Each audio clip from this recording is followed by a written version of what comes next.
A very good day I bid to our lecturer for the ODE subject, Dr. Roshayati. So today we are going to present about our project. And this is our group members from group 5, which is Chin, and also me, and Yusuf, and lastly is Sun. So now I'm going to pass the Sun for the first question. Okay, so I will start for the question 1A. For this question, it needs us to using the separable variable method. For this method, first we need to separate the y and x into left side and right side. After that, we integrate both sides, and then we will get the answer like ln y equal to 1 over 2 ln sine 2x plus c. And there is given the initial condition. After we substitute the initial condition to find the c. Lastly, we just keep the y at left side and we get the answer. This is the result from MATLAB. The top part is the code and the bottom part is the answer, and it is same with the manually calculated answer. Okay, so let's continue for the question 1b. For this question, it needs us to using the linear method. Firstly, we need to make the equation become general form, which is dy over dx plus pxy equal to qx. After we done this general form, we can proceed it with finding the I, and then we can continue it with the equation y times I equal to integrating the qx times I, and then we will get the y equal to the answer. And lastly, we substitute the initial condition to get the c, and that is the answer. And this is the code and answer for question 2 from MATLAB. And it is also consistent with the answer that is manually calculated.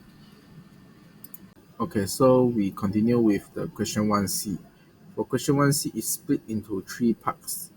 But for this question, it needs us to using the exact ODE method. For Roman 1, it needs us to show that it is the exact ODE.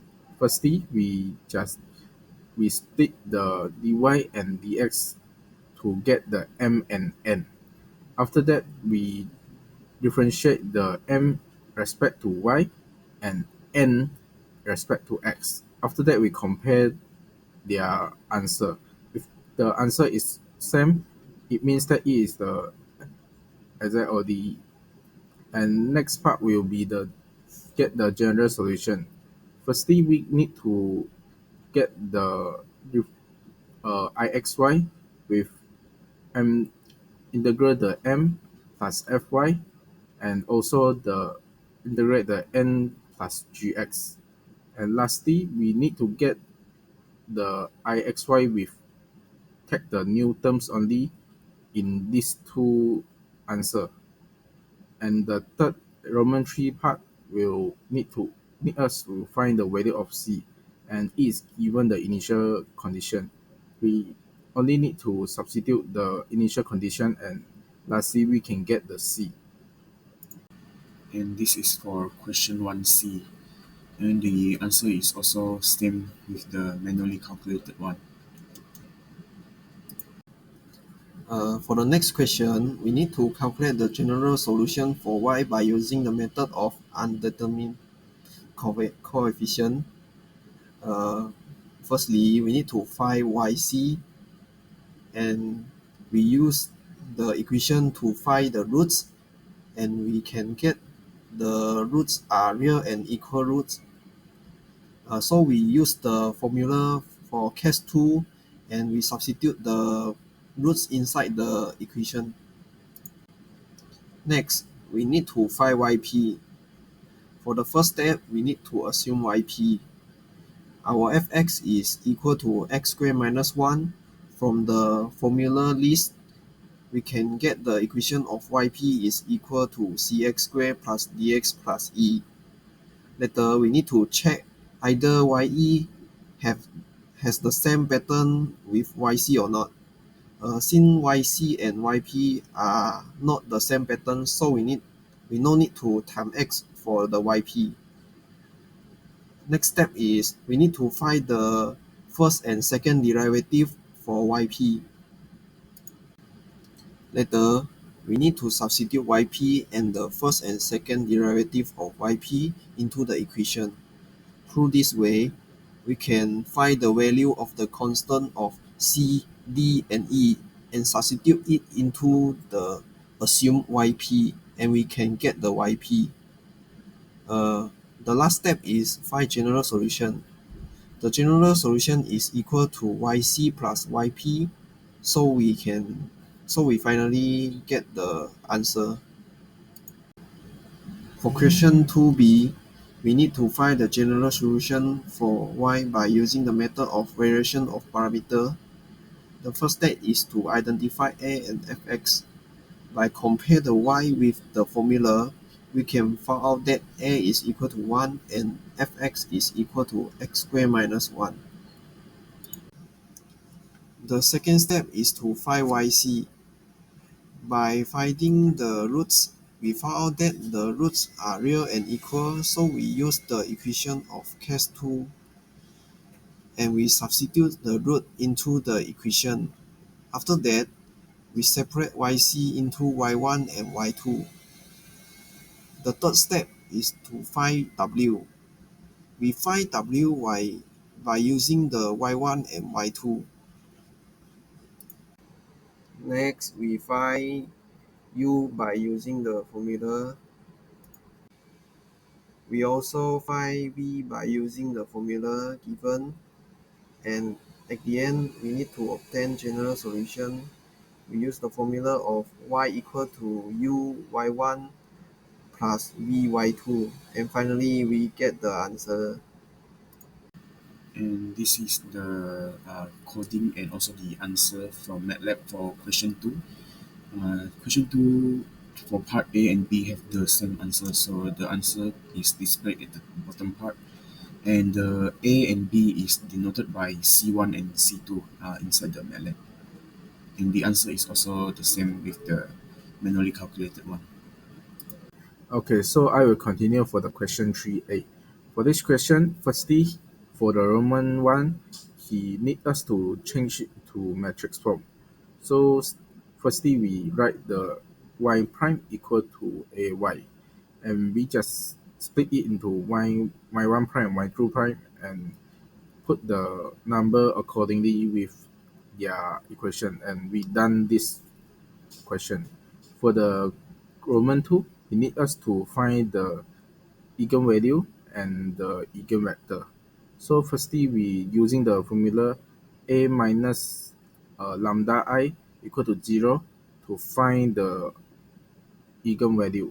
And after that we calculate, we get the eigenvalue is plus minus 2i. And now we proceed to find the eigenvector. We using the lambda 1 and lambda 2 to find each two eigenvector.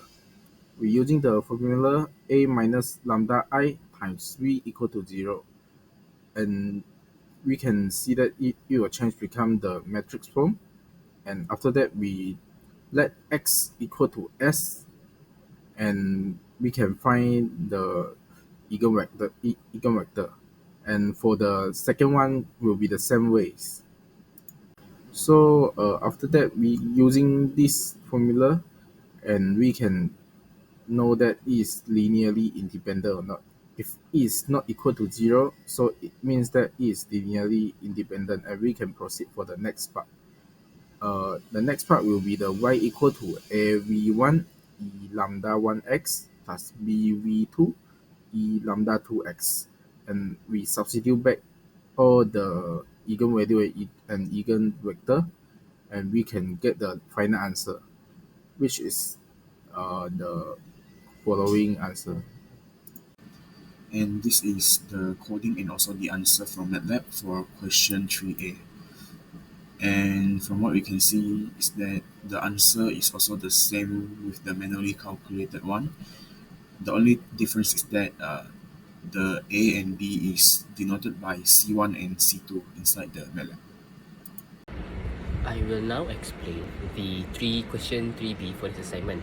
So for the first question, for writing the general solution, we just use the provided value, which is V1 and V2, and put in those values into a general solution in which A V1 e to the power of lambda 1 power x plus B V2 e to the power of lambda 2x. For question 2, we first get use of G, which in this question is x and e to the power of negative x. And from that, we can get the YP, which case it is going to be CD e to the power of e minus x plus EF x and GH. And then we compare that YP to the YC that we contained, that we were able to get. And since the values were different, so we just differentiate the YP to obtain the YP prime. And then we put on the value for YP and YP prime into the equation, which is Y prime equals to AY plus G. To find the constants value that is needed to complete this equation, we just make use of basic algebra techniques, and from there we can get the values for each of our constants in this equation.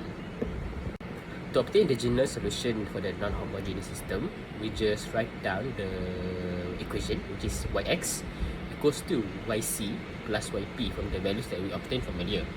And for the fourth question, we make use of the fact that from the initial condition, y10 equals to 0 and y20 equals to 0. And from this, we just sub in the value in which y is equals to 0 and x equals to 0. And from here, we can make use of basic algebra techniques to find the value of a and b. And this is the coding and the answer from MATLAB for question 3B. So the answer that is given by the MATLAB is also consistent with our manually calculated answer. And that is all from us. So thank you very much for your attention time. Bye.